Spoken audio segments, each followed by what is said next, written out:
Hello dear students, कैसे हैं आप सभी। इस लेक्चर में हम बात करेंगे इंडक्शन की। चैप्टर है इलेक्ट्रोमैग्नेटिक इंडक्शन और उसमें टॉपिक है induction. What is meaning of induction, हम कैसे इंडक्शन को समझ सकते हैं। अगर हमने कॉइल लिया, उस कॉइल में करंट को चेंज किया, करंट फ्लो हो रहा है, करंट के कारण मैग्नेटिक फील्ड बनेगी और मैग्नेटिक फील्ड को हम चेंज कर सकते हैं by changing the current. Okay, और उस वेरिएबल मैग्नेटिक फील्ड में due to the change in current in one coil, अगर हमने दूसरा कॉइल रखा तो हो सकता है उसमें ईएमएफ इंड्यूस हो, और होगा। अकॉर्डिंग टू फैराडेज लॉ उसमें ईएमएफ इंड्यूस होगा। तो ये जो कॉन्सेप्ट है कि एक कॉइल में हमने करंट चेंज किया और दूसरे कॉइल में ईएमएफ इंड्यूस हो गया, या दूसरे कॉइल में इंड्यूस करंट फ्लो करवा दिया, ये पूरा जो कॉन्सेप्ट है, ये कॉन्सेप्ट होगा किसका, इंडक्शन का। मतलब करंट चेंज के कारण जो ईएमएफ इंड्यूस हो रहा है, it is the induction. Okay, तो इसको दो पार्ट में हम समझ सकते हैं। एक हम समझ सकते हैं म्यूचुअल इंडक्टेंस के टर्म में, एक हम समझ सकते हैं सेल्फ इंडक्टेंस के टर्म में। म्यूचुअल इंडक्टेंस का क्या मतलब, अगर हमने दो अलग अलग कॉइल लिया है और एक कॉइल का मैग्नेटिक फील्ड चेंज करके बाय वेरिंग द करंट, इसका करंट हमने चेंज किया और उसकी मैग्नेटिक फील्ड में दूसरा कॉइल रखा और दूसरे कॉइल के अक्रॉस हम ईएमएफ मेजर कर रहे हैं, कितना ईएमएफ इंड्यूस होगा वो चेक कर रहे हैं। ये फिनोमेना है म्यूचुअल इंडक्टेंस का। और ये भी पॉसिबल है कि एक कॉइल में हम करंट चेंज कर रहे हैं और उसी कॉइल में ईएमएफ इंड्यूस हुआ, उसी कॉइल में ईएमएफ इंड्यूस हो गया, तो ये सेल्फ इंडक्टेंस का कॉन्सेप्ट। तो दो पार्ट में इसको हमको समझना है। ओके, और जो ईएमएफ इंड्यूस होगा, सेल्फ ईएमएफ जो इंड्यूस होगा, ये जो सेल्फ इंडक्शन का कॉन्सेप्ट है, इसमें जो ईएमएफ इंड्यूस होगा वो इस तरीके, अकॉर्डिंग टू लेंज लॉ, इस तरीके से इंड्यूस होगा कि वो उसका खुद का अपोज करेगा। मतलब जो करंट चेंज है, वो उसका अपोज करेगा। ओके, तो हम इस तरीके से समझ सकते हैं कि जो कॉइल है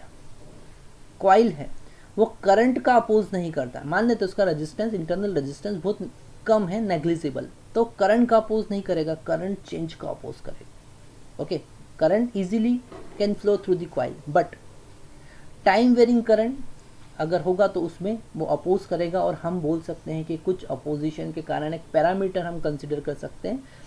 ओके, वो होगा उसका इम्पीडेंस या रिएक्टेंस, उसको हम कहेंगे उसका रिएक्टेंस। तो ये सारे कॉन्सेप्ट वन बाय हमको देखना है। इस लेक्चर में हम बात कर रहे हैं इंडक्शन की। ओके, देखते हैं induction.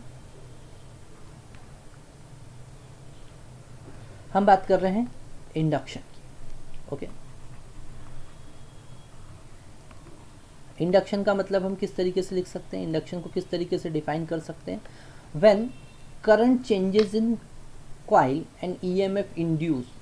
Okay, when current changes in a coil and due to change in current and due to change in current EMF induced is called induction,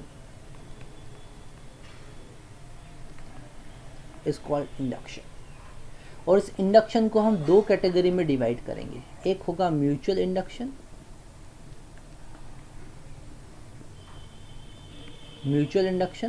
और दूसरा होगा self induction.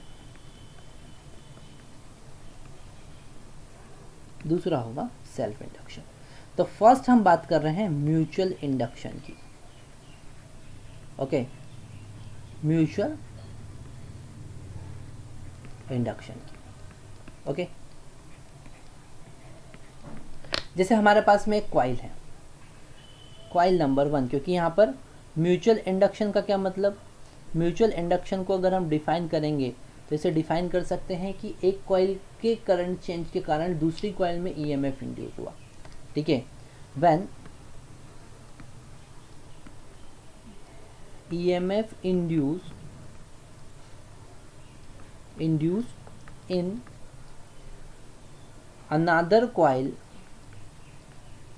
another coil due to change in current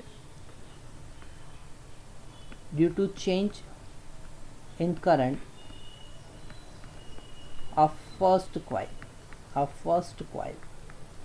तो ये coil number 1 है और इसमें हम coil number 2, एक छोटा कॉइल जिसका डायमीटर या बोल सकते हैं area of cross section first coil से छोटा है। यहाँ पर ये कॉन्सेप्ट जरूर आपको याद रखना है कि सेकंड कॉइल का area of cross section first coil से कम है, उसके अंदर वो पूरा इंसर्ट हुआ है। ओके, तो जब फर्स्ट कॉइल में अगर हमने करंट फ्लो करवाया और सेकेंड कॉइल में ईएमएफ इंड्यूस हुआ, या सेकेंड कॉइल में करंट फ्लो करवाया, फर्स्ट कॉइल में ईएमएफ इंड्यूस हुआ, तो इसे हम कहेंगे म्यूचुअल इंडक्टेंस। और इस पूरे कॉन्सेप्ट को हम फ्लक्स के कॉन्सेप्ट की हेल्प से देखेंगे। इसको हम कैसे देखेंगे? फ्लक्स के कॉन्सेप्ट। जैसे कि अगर हम बात करें फ्लक्स पासिंग थ्रू 2, हम बात करें flux passing through 2 due to 1 में करंट फ्लो करवाया और उसके करंट के कारण सेकेंड कॉइल में कितना फ्लक्स पास हो रहा है, तो इसे हम समझ सकते हैं it should be proportional to the current in 1 flux passing. What is meaning of 5 to 1? पहले 5 to 1 का मतलब क्या है वो हम लिख लेते हैं। ये सारे 1 to 1 सब्सक्रिप्ट जो मैं यूज़ कर रहा हूँ ये आपको ध्यान से समझना है, ठीक है? यही डिफरेंशिएट करेंगे फ्लक्स को। तो फ्लक्स पासिंग थ्रू, ये है flux passing through 2 due to 1। Okay, 2 में 1 के कारण क्या फ्लक्स पास हो रहा है, तो यहाँ पर अगर 1 के कारण फ्लक्स पास हो रहा है तो it should be directly proportional to the I1, current के प्रोपोर्शनल होना चाहिए। और जब हम प्रोपोर्शनली का साइन हटाते हैं तो हमारे पास में एक कांस्टेंट आता है जिसको हम कहेंगे M21 और I1 एज इट इज़। इस M21 को हम कहेंगे mutual inductance of 2 due to 1। It is coefficient of mutual inductance some type of constant. Okay, ये एक टाइप का कांस्टेंट होगा। तो नेक्स्ट देखते हैं, यहाँ पर हमने देखा 5 to 1 is equal to M21 into I1. So what is M21? It is the mutual inductance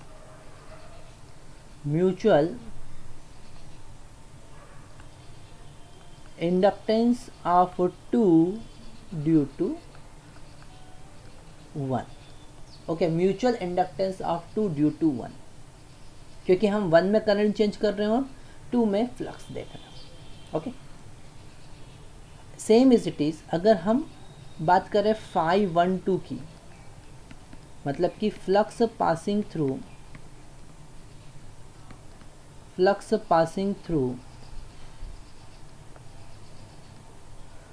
1 due to 2, मतलब 2 में करंट चेंज कर रहे हैं, फ्लक्स फर्स्ट में देख रहे हैं, तो वो होगा 512 और ये I2 करंट के प्रोपोर्शनल होगा। ये I2 के प्रोपोर्शनल होगा क्यों? क्योंकि अब I2 में करंट फ्लो करवा रहे हैं, ठीक है? सेकंड कॉइल में हम करंट फ्लो करवा रहे हैं, तो यहाँ पर एक प्रोपोर्शनल का साइन आएगा जिसको हम लिखेंगे M12 इंटू I2। तो ये M12 क्या हुआ? ये M12 हुआ म्यूचुअल इंडक्टेंस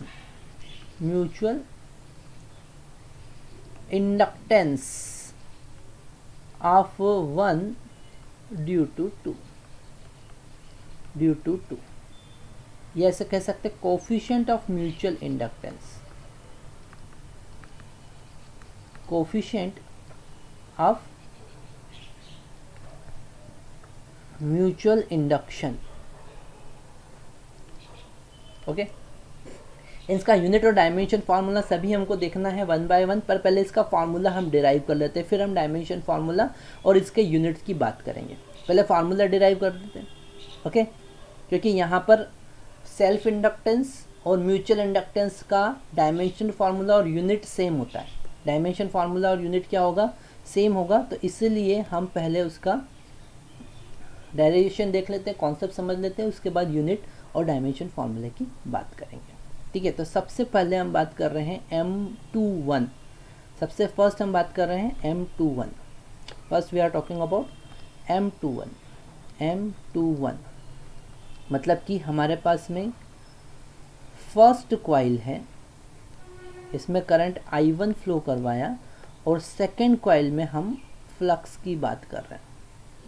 ठीक है, तो अगर हम सेकेंड कॉइल के फ्लक्स की बात करेंगे, मतलब φ21 की बात करेंगे, तो वो होगा number of turns N2, number of turns of secondary coil into magnetic field due to primary and area of cross section of 2। इस तरीके से हम समझ सकते हैं। यहाँ पर N2 कुछ पैरामीटर्स हमको लिखना है, यहाँ साइड में लिख लेते हैं। N2 का मतलब क्या है? Total number of turns, total number of turns of 2 second coil. Okay, और स्मॉल n2 का मतलब क्या है? Number of turns per unit length. Okay, number of turns per unit length. Okay, अगर हम n2 का वैल्यू फाइंड करें तो वो हो जाएगा capital N2 divided by L। दोनों का लेंथ हम कॉमन लेके चल रहे हैं, दोनों का लेंथ कॉमन लेके चल रहे हैं। L1 equal to L2 equal to L। Okay, दोनों का लेंथ हम कॉमन लेके चल रहे हैं, एक इक्वल लेंथ है। तो N2 is equal to small n2 is equal to capital N2 by L, capital N2 by L, total number of turns per unit length, number of turns per unit length. Okay, similarly we can imagine small capital N1 जो कि है total number of turns of first, और small n1 क्या है? Per unit length, number of turns per unit length, turns per unit length of 1, first का number of turns per unit length. तो ये समझा हम।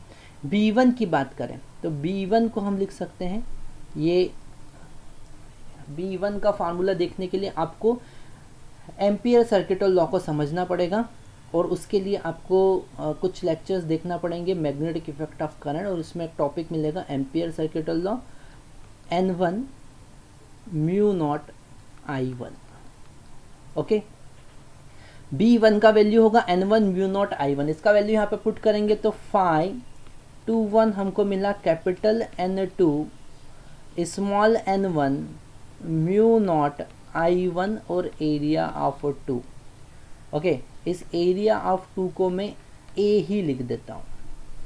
ओके, और यहाँ पर कैपिटल N2 को मैं लिख सकता हूँ स्मॉल n2 इंटू L, यहाँ से लिख सकता हूँ capital N2 is equal to small n2 into L। लिख सकता हूँ कि नहीं लिख सकता हूँ? तो लिख दिया मैंने। यहाँ पे पुट कर दूंगा तो φ21 कितना आया? φ21 आया मेरे पास में small n2 L, okay, into small n1 mu naught A2, और I को मैंने सब में से कॉमन ले लिया क्योंकि I ही मुझको कॉमन निकालना है। φ21 मुझको मिला N1 N2 mu not A into L, okay, into I1, और ये जो वैल्यू मिला इसको मुझको पता है, मैं कहूँगा M21। ओके, M21 क्या मिला? N1 N2 mu naught AL। Okay, क्यों? क्योंकि मुझको पता है φ21 इज इक्वल टू, अभी लास्ट देखा हमने लास्ट स्लाइड में, φ21 is equal to M21 into I1। तो यहाँ से M21 का वैल्यू क्या मिला? M21 का वैल्यू मिला N1 N2 mu naught AL।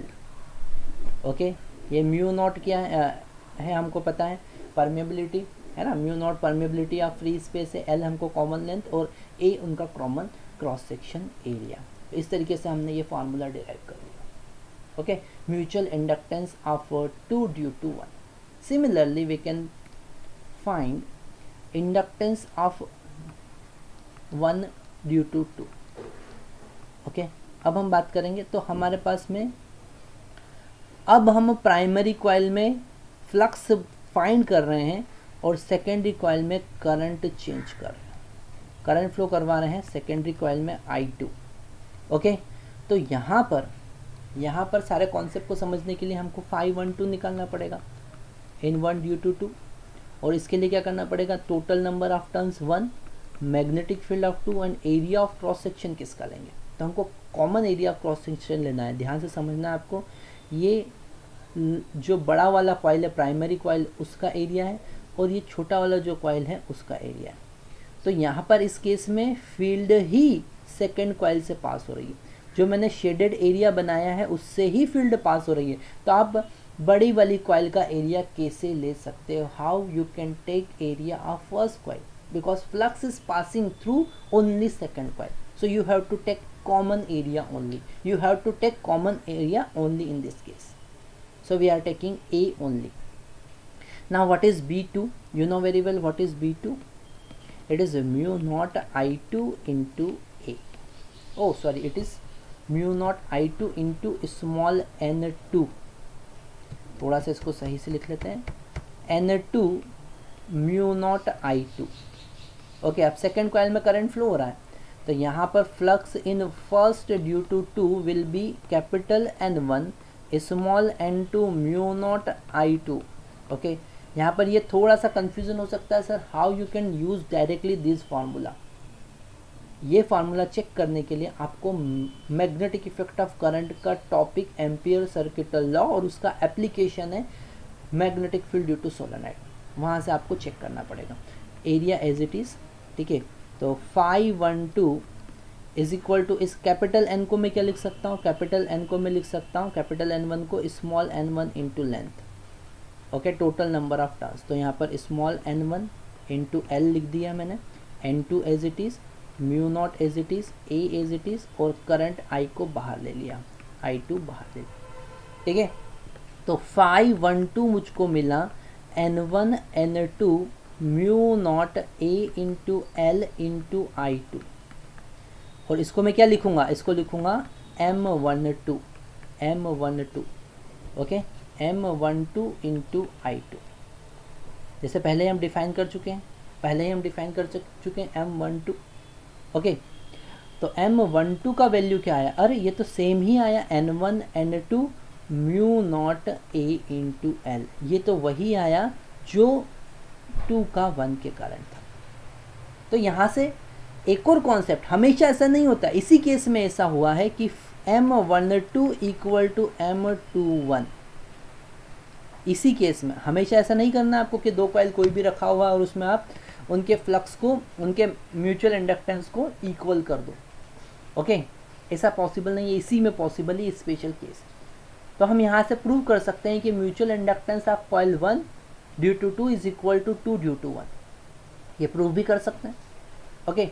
तो इस तरीके से हमने पूरा म्यूचुअल इंडक्टेंस का कॉन्सेप्ट समझा, हमने समझा, ओके। नेक्स्ट हम बात करेंगे, अभी से रिलेटेड बहुत अच्छे अच्छे न्यूमेरिकल्स भी हमको देखना है, पर पहले हम समझेंगे what is meaning of self inductance, उसके बाद में हम आगे बढ़ेंगे। तो सेल्फ इंडक्टेंस के लिए आपको नेक्स्ट लेक्चर देखना पड़ेगा, ओके।